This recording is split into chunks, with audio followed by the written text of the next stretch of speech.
Assalamualaikum warahmatullahi wabarakatuh. Perkenalkan, aku Aisyah Salwadinda Aulia dari Program Studi Pendidikan Bahasa dan Sastra Indonesia kelas 2023F. Nah, di sini aku akan menceritakan sedikit pengalamanku ketika aku mau lulus SMP, masuk ke SMA dan hingga kuliah saat ini. Nah, pada saat itu ketika aku ingin lulus dari SMP waktu kelas 9, detik-detik itu ada muncul penyakit atau virus COVID-19. Nah, dimana karena adanya penyakit tersebut semua kegiatan dibatasi, belajar pun, pendidikan pun dibatasi, bahkan sekolah ditutup, kegiatan bekerja juga dibatasi, dan kita sudah menerapkan lockdown saat itu, sehingga mengakibatkan ujian nasional resmi tidak diselenggarakan mulai detik itu. Nah, padahal aku dan teman-teman seangkatan dan mungkin teman-teman dari sekolah lain pun sudah mulai mempersiapkan diri untuk menghadapi ujian nasional tersebut, mulai dari les pagi di sekolah, pulang sore juga les, padahal waktu itu juga sudah full day, kita pulang sekitar setengah 4 jam 3, dan kita sore pun setelah pulang harus les lagi untuk mempersiapkan ujian nasional tersebut. Namun karena COVID tersebut kita tidak jadi melaksanakan ujian nasional, jadi penilaian hanya didasarkan pada nilai rapot saja. Nah, lebih sedih lagi ketika saat itu wisuda tidak dilaksanakan. Tentunya ketika wisuda itu adalah momen-momen yang sangat ditunggu oleh setiap para siswa ketika akhir masa sekolahnya di suatu jenjang untuk bisa dandan cantik, dandan dengan bagus, pakai jas, pakai kemeja. Tapi hal itu pun juga tidak bisa dilaksanakan karena kita bisa disebut dengan angkatan COVID. Semua kegiatan tidak dilaksanakan dan tiba-tiba kita sudah masuk di jenjang SMA seperti itu. Waktu masuk di awal pelajaran di SMA pun juga masih menerapkan kegiatan secara pembelajaran secara ganjil genap, bahkan sempat diliburkan juga. Nah, di sini aku mau sedikit cerita ketika aku memasuki SMA. Nah, dari SMP ketika aku mau memasuki SMA itu ada 3 tahap untuk jalur masuknya. Waktu itu ada afirmasi, zonasi, dan juga nilai rapot. Nah, aku daftar di jalur kedua, yaitu jalur zonasi. Nah, di sini kesalahanku nggak mencari tahu terlebih dahulu apa itu sebenarnya jalur zonasi. Yang aku hanya tahu zonasi itu hanya tentang jarak rumah.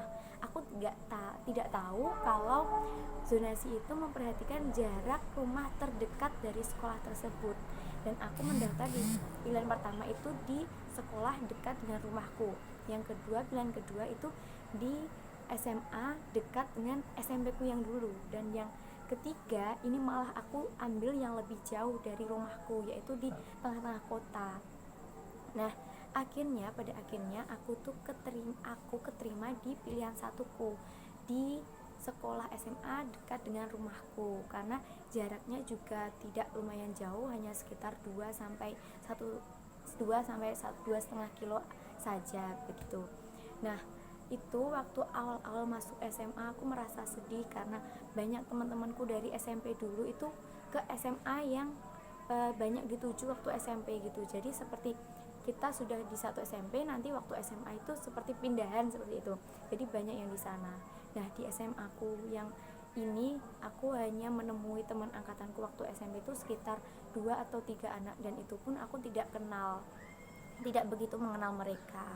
Jadi akhirnya aku menjalani kehidupan awal di SMA itu sendiri, mulai mencari teman lagi, bersosialisasi lagi, berinteraksi dengan orang-orang yang belum kenal juga. Nah, waktu aku memasuki SMA ini karena aku tidak keterima di SMA yang temanku masuk, jadi aku punya itikad untuk aku harus bisa lebih berkembang dari teman-temanku yang lain meskipun aku di sini. Nah, jadi aku optimis untuk bisa ikut di organisasi-organisasi yang ada di SMA. Aku ikut organisasi mulai dari OSIS, Dewan Ambalan, atau pengurus pramuka di SMA. Nah, mulai aktif OSIS ini bisa membuatku merasa banyak sekali manfaat-manfaat dalam berorganisasi. Nah, aku dan aku baru menyadari manfaat-manfaat aku berorganisasi itu saat ini, baru-baru saat ini. Karena waktu ikut organisasi itu yang aku rasakan cuma ngeluh, capek, bingung membagi waktu, seperti itu. Tapi pada akhir-akhir setelah purna dari berbagai organisasi, itu aku baru merasakan dampak positif apa sih yang aku dapatkan dari organisasi tersebut, seperti itu.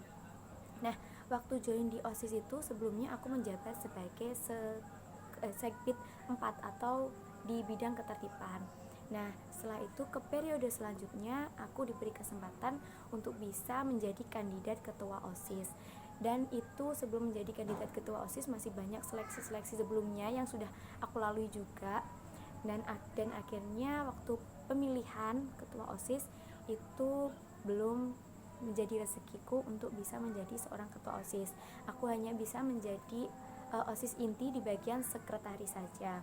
Nah, mulai dari OSIS inti inilah banyak kegiatan event-event di sekolah kita yang mengatur, kita yang mengadakan rapat, dan banyak sekali. Jadi aku bahkan datang ke sekolah pagi, itu sore pulang, hanya sekedar pagi datang ke kelas, nitip tas, nanti pulang tiba-tiba. Karena itu masih banyak hal-hal yang aku lakukan di sekolah, mulai rapat, kegiatan mengurus event-event yang lain, dan masih banyak lagi. Sehingga hanya ada waktu sedikit untuk aku bisa di kelas dan jarang sekali untuk bisa join di kelas. Tapi alhamdulillahnya aku masih bisa mempertahankan akademiku di kelas, seperti itu, masih bisa menjadi juara kelas dan lain sebagainya.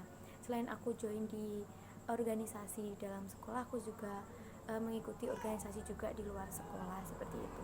Selanjutnya waktu memasuki kelas 12 di semester 2 itu sudah waktunya purna dari semua organisasi yang ada. Jadi mulai fokus untuk menata masa depan, menuju mau kemana kita seterus ini setelah habis SMA ini. Nah, pada saat itu masih belum ada kepikiran sama sekali untuk aku mengambil Universitas Negeri Surabaya, karena sebelumnya itu aku memilih universitas lain dan prodi yang lain. Nah, setelah ada kegiatan Expo Kampus itu aku dapat stiker dari kakak kelas, itu stiker UNESA. Dan waktu akhir-akhir mau menjelang SNBP itu aku tempel stiker tersebut di lemari kamarku. Nah, aku gak ada pikiran sama sekali untuk ternyata aku masuknya tuh di UNESA. Gak tahu itu sebuah kode dari Yang Maha Kuasa atau seperti apa. Dan awal perjalanan itu kan dimulai dari SNBP. Nah, aku alhamdulillahnya jadi siswa eligible dan bisa mengikuti SNBP, namun hasilnya merah.